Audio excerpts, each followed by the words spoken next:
When a young, naive beauty trades chastity, she is stirring the hornet's nest.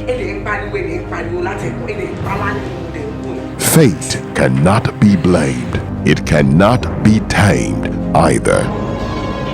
TY Moore Concepts, in conjunction with Solar Consult and Base Network, presents Oda Song, a rip-cracking, thought-provoking, heart-rending drama.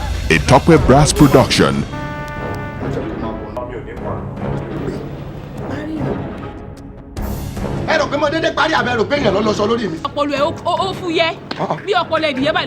Even the master of the game could turn casualty at dawn. Premieres in Dublin, 1st September 2012 at the Victory Centre Theatre, Fairhouse, Talagat DB24. Meet and greet the stars, 6 p.m. Movie premiere, 7 p.m. After party, 10 p.m.